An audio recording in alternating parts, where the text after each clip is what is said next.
let me show you how you can multiply in Apple numbers on your Mac. So here I am, I got some numbers in my first column A, and in the column B I want those numbers to be multiplied by 3. I can set up myself here in the B2 and start typing equals, then I select A2 asterisk 3.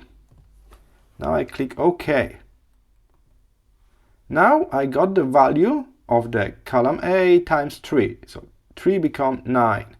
I now can drag this down for the whole column.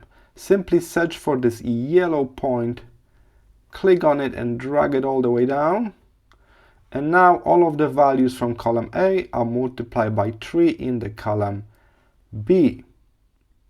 Alright, that's one way of doing that. Of course, we could multiply one column times another.